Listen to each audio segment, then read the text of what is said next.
Hi students, so today I'm going to discuss the last form of business organization, that is company. So we have discussed already four types of business organizations or forms of business organizations, that is sole proprietorship, joint Hindu family business, cooperatives and partnership business. So today we'll discuss about the last form of business organization, that is called the company. So I hope you have heard about the company. So company means what? A company is a voluntary association of person having separate legal entity, uh, perpetual succession, common seal and registered under the Companies Act 1956. So company is a artificial person, or company is considered to be an artificial person under the eye of law. Company is the most popular form of business organizations or undertakings which is being done on a large scale business. So we have seen in a small scale category, that is the sole proprietorship or joint Hindu family business, which are stipulated to a particular limit, that is in a small size or a small limit. But to overcome this limitation of a business, the company form of business, that is on a large scale, if anyone to do a business, then this company form is the best form. In these types of organizations, a large amount of financial resources can be gathered along with the skill and efficient employees or efficient managerial professional. So company is a artificial person, as I have said, having a separate legal entity, perpetual succession, common seal. It is an association of persons for carrying out business activities. The Companies Act 1956 governed its functioning. So as we have seen in Partnership Act, there is a Partnership Act, there is a Cooperative Society Act.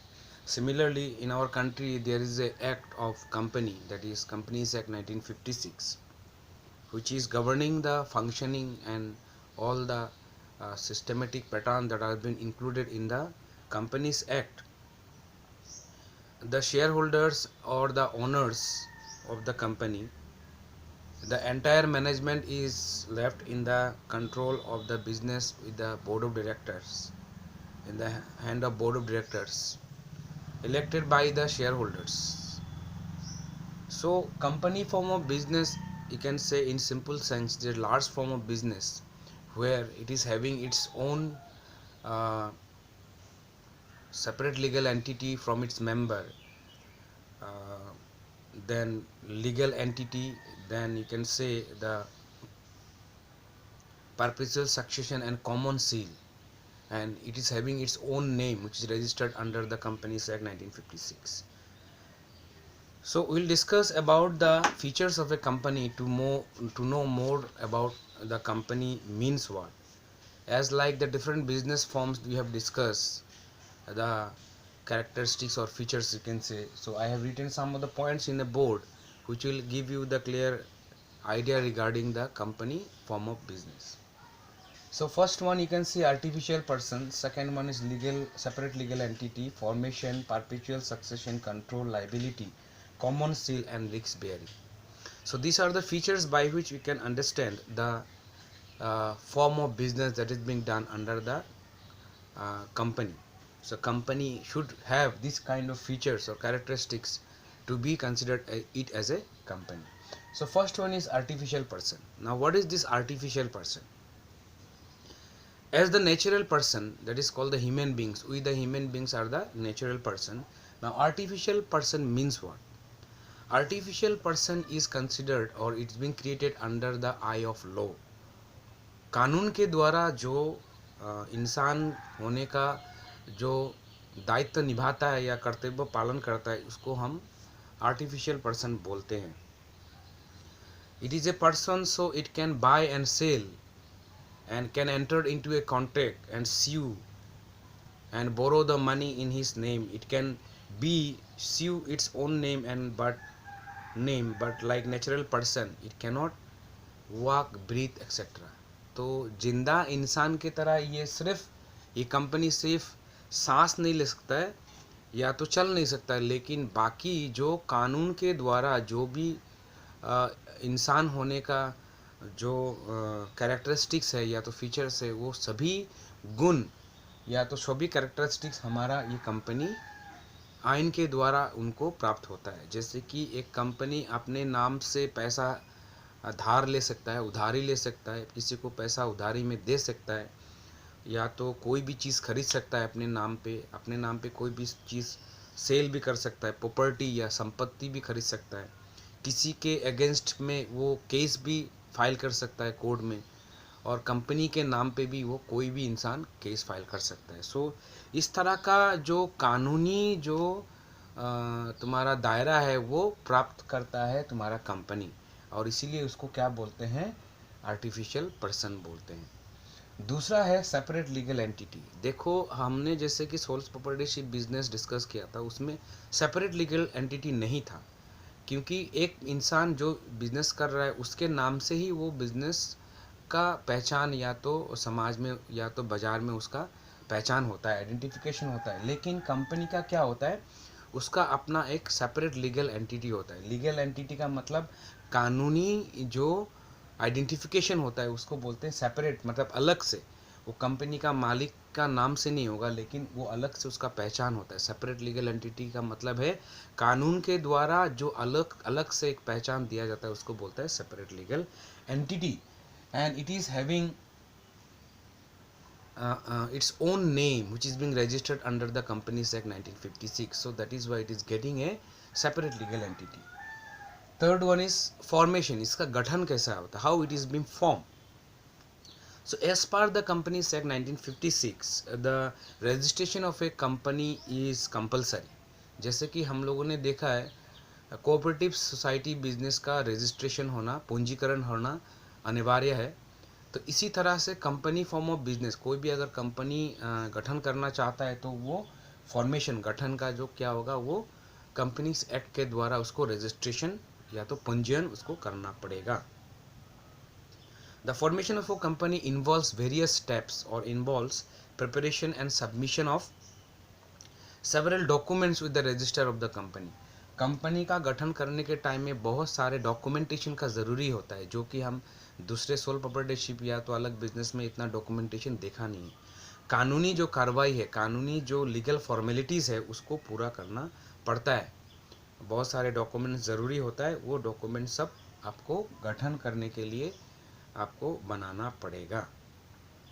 तो इसका मतलब है formation of a company is only possible only when you can prepare all those documents which is legally required and get register your company under the Companies Act 1956 in the register office.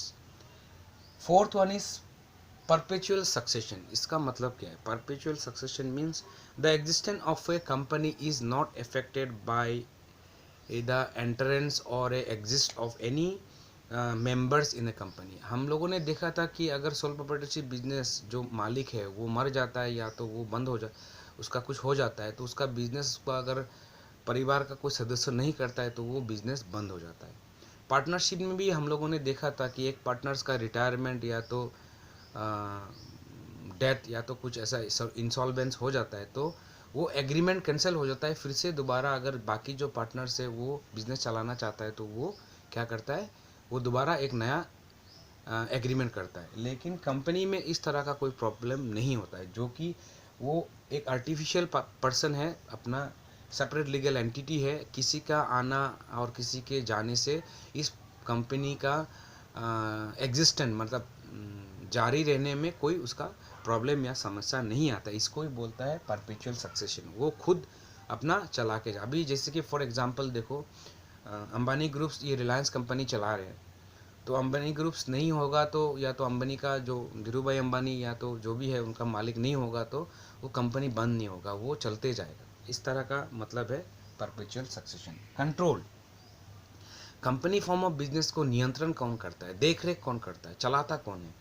तो company form of business, company में जैसे मैंने पहले शुरुआत में ही बोला था, large amount of financial resources are required, और वो पूरा करता है शेयर होल्डर्स के जरिए। शेयर बिक्री करता है कंपनी और आदमी लोग खरीदता है, जो आदमी खरीदता है वो शेयर होल्डर बन जाता है। तो वो शेयर होल्डर्स ही क्या होता है, कंपनी का रियल ओनर होता है, मतलब मालिक होता है। और उस जैसे कि बहुत सारे शेयर्स कंपनी मान लो मुंबई में है, बहुत सारा shares all over the India में लोगों ने खरीदा है, तो हर एक जगह से तो इंसान अपना उस कंपनी को चलाने के लिए नहीं जाएगा। तो ये शेयर होल्डर्स क्या करता है, अपने बोर्ड ऑफ डायरेक्टर्स को चुनता है, एक बोर्ड को वो लोग इलेक्ट करता है, शेयर होल्डर्स इलेक्ट करके उस बोर्ड को, जिसको बोलते हैं बोर्ड ऑफ डायरेक्टर्स, कुछ डायरेक्टर्स होते हैं जो डायरेक्टर्स उस कंपनी का देखरेख करते हैं, या तो कंट्रोल करते हैं या तो नियंत्रण करते हैं, सारे डिसीजंस कंपनी का वो बोर्ड ऑफ डायरेक्टर्स ही लेता है under the consent of the share holders. 6 number में आ गया लाइबिलिटी। तो लाइबिलिटी हम लोगों ने हर तरह का बिजनेस में भी देखा है, जैसे कि सोल प्रॉपर्टीज में अनलिमिटेड है, जॉइंट हिंदू फैमिली में बिजनेस में देखा है कर्ता का अनलिमिटेड है, बाकी मेंबर्स का लिमिटेड है, पार्टनरशिप में हम लोगों ने देखा है फिर अनलिमिटेड है। तो इसी तरह से कंपनी फॉर्म ऑफ बिजनेस में भी अपना जो लाइबिलिटी होता है, वो liability of the member share holder is limited to the extent of the capital contributed by them. तो जैसे कि इस कंपनी में मैंने बोला शेयर के जरिए तुम्हारा क्या आता है, कैपिटल आता है। तो जैसे कि शेयर, तो ए बी सी डी, ये मान लो ये 4 शेयर है होल्डर्स है। तो ए ने मान लो 10 लाख रुपया दिया, बी ने भी 10 लाख दिया, सी ने 5 लाख दिया, ये 15 लाख दिया।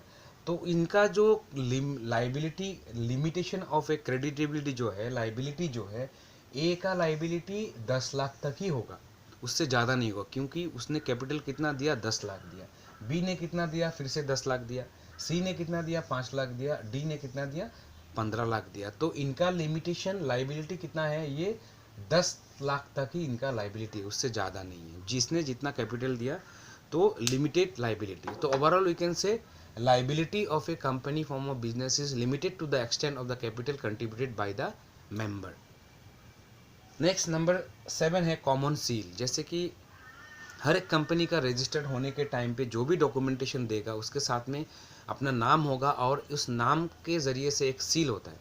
जैसे कि आप लोगों ने देखा है हमारे कॉलेज का लंका जूनियर कॉलेज, तो लंका जूनियर कॉलेज ये हमारा नाम है, उसका एड्रेस है, कहाँ पे वो स्टैब्लिश है, वो पूरा एड्रेस होता है, और उसका एक सील है और लोगो भी होता है, और उस लोगो के द्वारा एक सील है। आप लोगों ने जो भी काम करते हैं, ऑफिशियल कॉलेज में काम करते हैं, कॉलेज के द्वारा वो सील मार के दिया जाता है, तो वो प्रमाण होता है।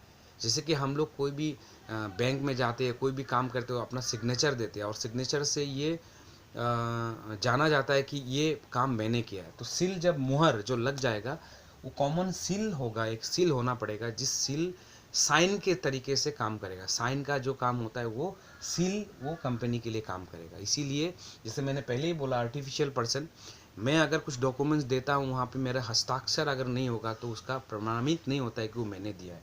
तो कंपनी का भी कोई डॉक्यूमेंट्स में अगर वो सील नहीं होगा तो वो प्रमाण नहीं किया जाएगा कि वो कंपनी का है। तो इसीलिए एक कॉमन सील होता है हर एक कंपनी का, वो लीगली वो बाउंडेशन है, एक सील होना पड़ेगा। 8वां नंबर क्या है, वो रिस्क बेयरिंग। जैसे कि हम लोगों ने सोल प्रोप्राइटरशिप बिजनेस में देखा, पूरा जो रिस्क होता है, जो लॉस होगा, वो सोल प्रोप्राइटरशिप का जो ओनर है वो पूरा वहन करेगा। लॉस जो होगा वो भी वहन करेगा, और प्रॉफिट भी जो होगा वो अपना मालिक जो रहेगा वही वहन करेगा। लेकिन कंपनी फॉर्म ऑफ बिजनेस में रिस्क बेयरिंग कौन करता है? In a company the risk of loss is borne by the share holders. एकदम सीधा सा बात है, कंपनी का जो मालिक होगा वही तो अपना लॉस वहन करेगा। तो कंपनी का मालिक कौन है? हम जैसे पहले ही बोला, share holders are the owners of the company. तो कंपनी का कोई भी अगर लॉस होगा तो वो कौन वहन करेगा?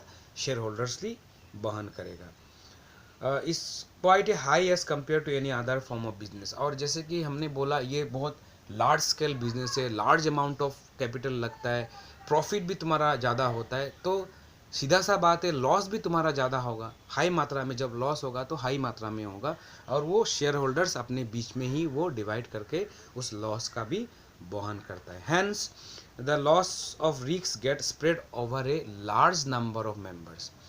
जैसे कि यहाँ पे देखो, कैपिटल भी ज़्यादा है तो लॉस ज़्यादा होगा, तो लॉस भी वो सारे जो मेंबर्स है सबके ऊपर वो भगा के डिवाइड हो जाता है। तो इसी से क्या होता है, लॉस का जो परसेंटेज है वो एक व्यक्ति के ऊपर में ज़्यादा नहीं आता है। ठीक है, so these are the features of a company. I hope you get some idea regarding the company means what. company is a artificial person having a separate legal entity which is being formed under the Companies Act 1956 with a perpetual successions and control by the board of directors, and the liability of the company form of business are limited to the extent of the capital contributed by the shareholders, and this company is having the common seal for the legal formalities that is to be done, and the risks are being beared by the shareholders of the company. So this is all about the company's features. We'll discuss about next class the other concept regarding the company form of business. Thank you.